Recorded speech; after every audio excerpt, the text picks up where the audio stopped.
The wind came in dry that morning, carrying the smell of dust and dying wheat across the Kansas plains, and Martha Callahan stood at her kitchen window watching it bend the grass like something alive and hungry. She was 44 years old, though the lines on her face made her look older, each one earned by a decade of standing alone against a land that never gave anything without taking something back first. Her farmhouse sat 2 miles outside the town of Miller's Bend, a weathered building with a sagging porch and a barn that leaned a little more every winter. Behind the house stood a windmill her husband Thomas had built with his own hands, the blades turning slow and stubborn even now, 4 years after he'd been buried beneath the old cottonwood at the edge of the property. She still talked to him sometimes, out loud, when the loneliness pressed too hard against her chest.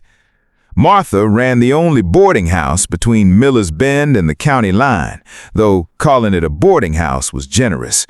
It was really just her kitchen, her table, and a promise she'd made to Thomas before he died, that no one who came to their door hungry would ever be turned away, whether they had a coin to pay or not. She had kept that promise through droughts, through the winter she'd nearly lost the house to fever, through every season that tried to convince her that kindness was a luxury poor people couldn't afford. That morning, she was kneading bread dough with flour dusted up to her elbows when she heard the horses. 4 riders came down the dirt road, their shapes cutting hard silhouettes against the rising sun. Martha's hand stilled on the dough. Out here, 4 men riding together usually meant one of 2 things. Either they were drifters looking for work, or they were trouble wearing tired faces to disguise it. She had learned over the years that you couldn't always tell the difference until it was too late. She wiped her hands on her apron and stepped onto the porch, her chin lifted the way Thomas used to say made her look braver than she felt.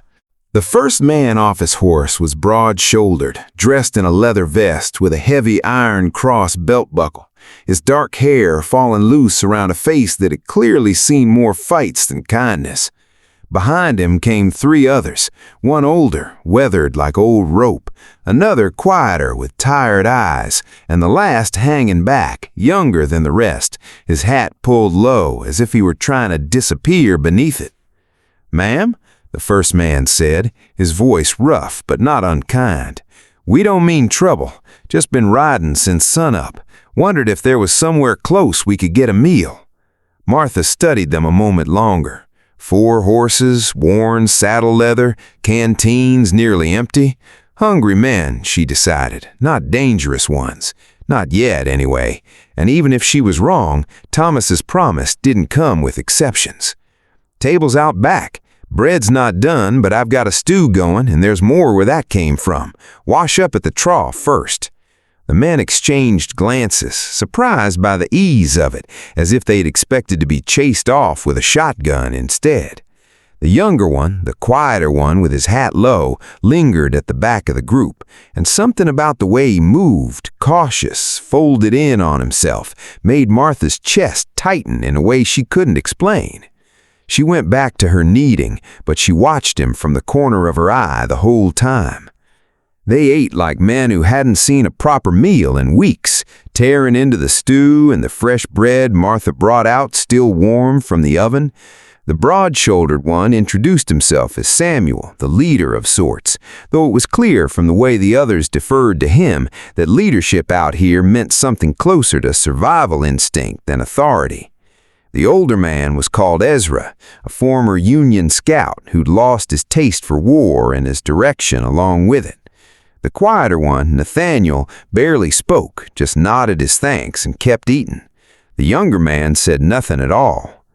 Martha refilled their cups with well water and let the silence between them stretch, the way she always did with strangers, giving them room to reveal themselves without being pushed.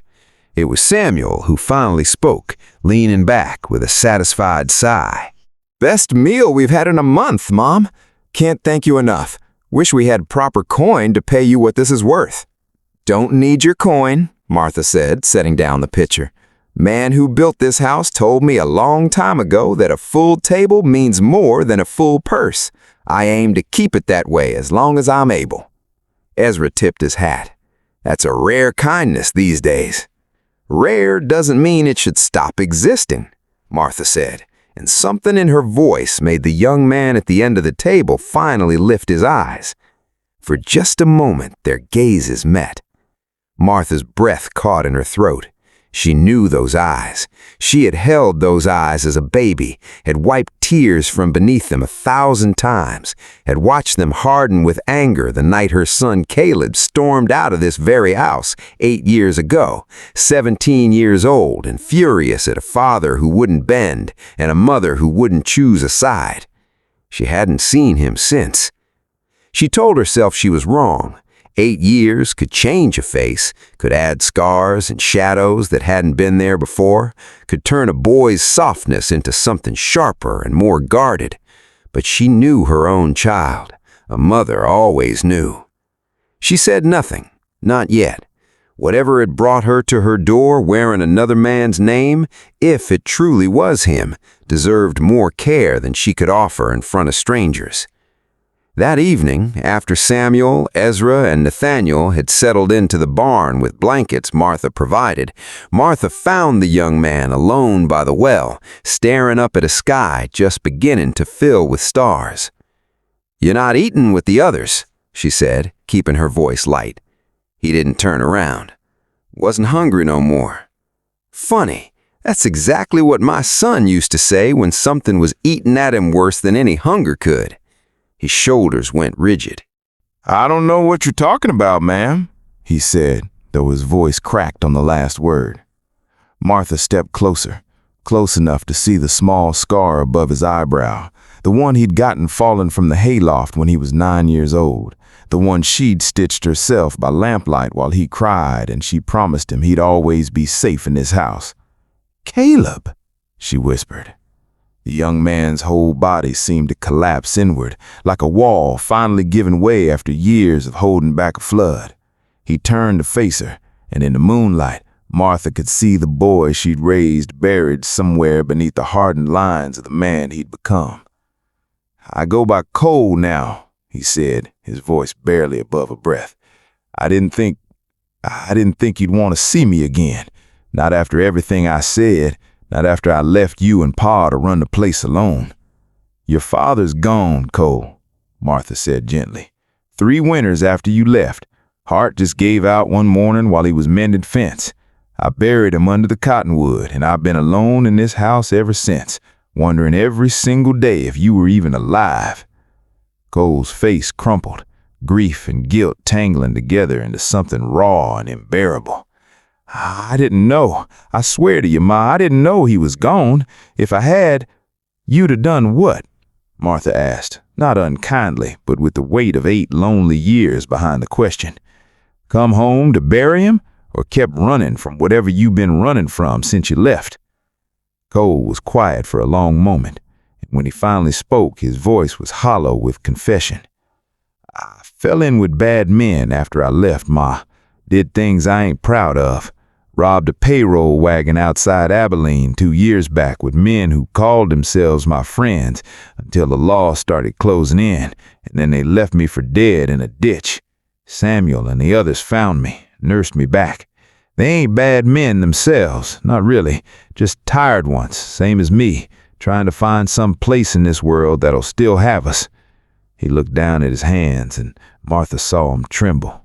"We were headed to Miller's Bend," Cole admitted, the words dragging out of him like they cost him something physical.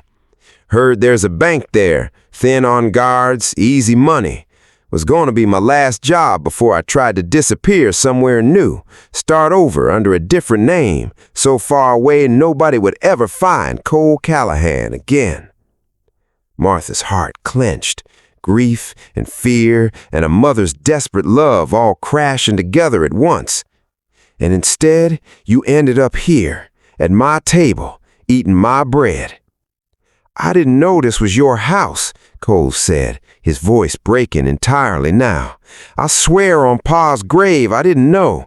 Samuel just said there was a widow further down the road who fed travelers without asking questions. I didn't put it together till I saw your face on that porch, and by then I was too much of a coward to say anything." Martha reached out and took her son's trembling hands in her own, flour still dusted faintly across her knuckles, the same hands that had rocked him to sleep as an infant, that had bandaged his wounds as a boy, that had never once stopped believing he would find his way back to her. "You're not a coward, Caleb Callahan," she said fiercely. "A coward wouldn't have sat at that table with the guilt eating him alive. A coward wouldn't be standing here now, telling his mother the truth, instead of riding off into that bank at dawn." "I don't know how to stop, Ma," Cole admitted, tears finally spilling over.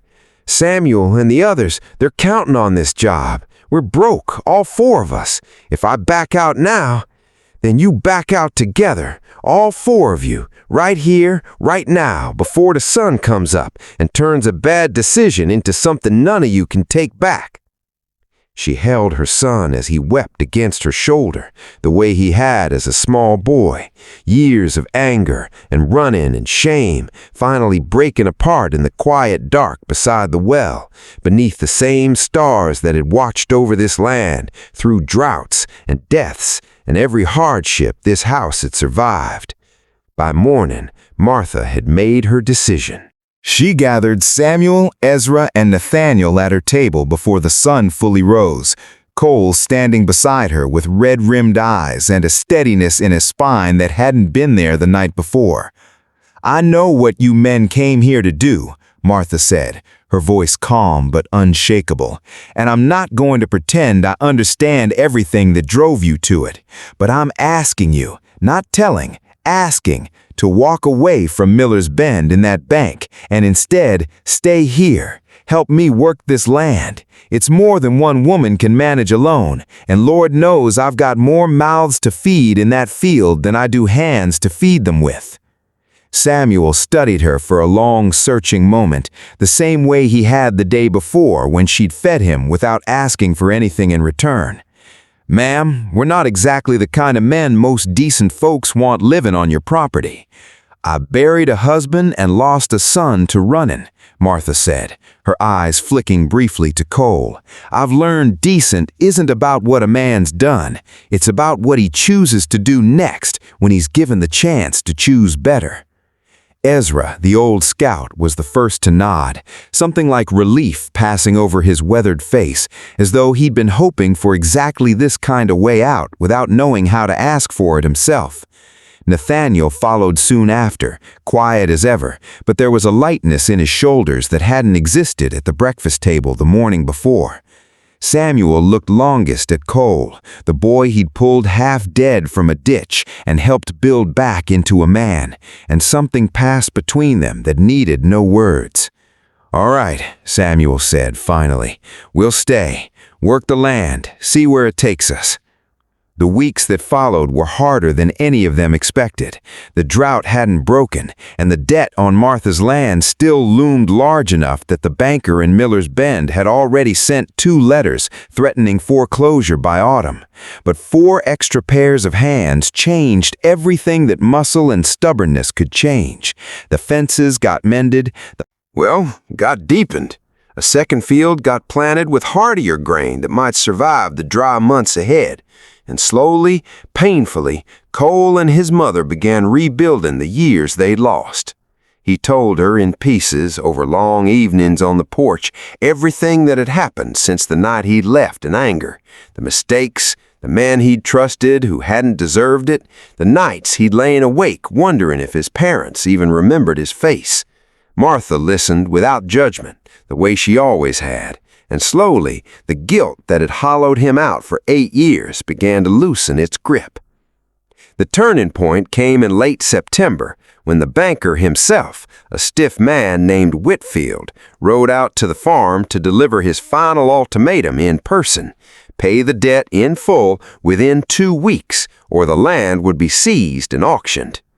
It was Samuel who spoke up before Martha could respond, stepping forward with something he'd been carrying since the day they'd arrived, a small leather satchel he'd kept hidden, containing the last of his and the other men's savings from odd jobs taken along their travels, money they'd been planning to add to the bank job before Martha's kindness had changed their path entirely.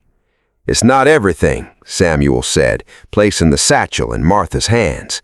"But it's honest money, and it's yours if it helps." Ezra and Nathaniel added what little they had, too, and even Cole emptied his own pockets, years of scraped-together earnings from work he'd done trying to outrun his past. It wasn't enough to cover the whole debt, not quite, but it was enough to buy them time, enough for Whitfield to reluctantly extend the deadline through the harvest when the new grain would finally come in. That November, the harvest came in strong, stronger than Martha had seen in years, the hardier grain surviving the dry months just as they'd hoped.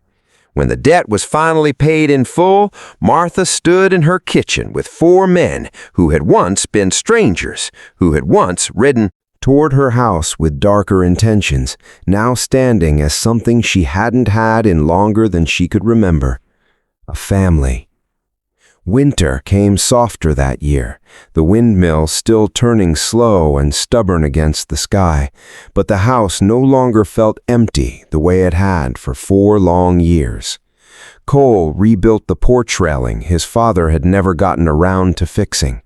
Ezra taught the local children to read on Sunday afternoons, the war finally quiet in whatever part of him had needed peace. Samuel courted a woman from town, a school teacher named Ruth, who saw past his rough edges the same way Martha had. Nathaniel, still a man of few words, simply stayed, tending the animals with a gentleness none of them had expected from him.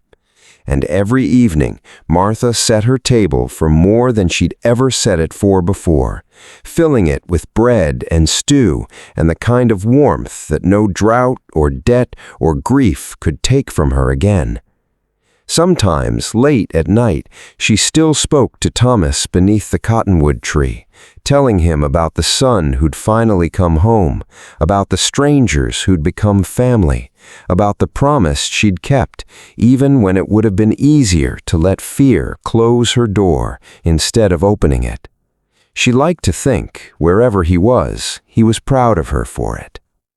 This story carries a quiet but powerful truth, that kindness offered without conditions has the power to change the course of another person's life, sometimes without us ever knowing how close that person was to a different, darker path. It teaches that judging others by their worst moment, rather than their capacity for change, can cost us the family we never knew we were meant to find.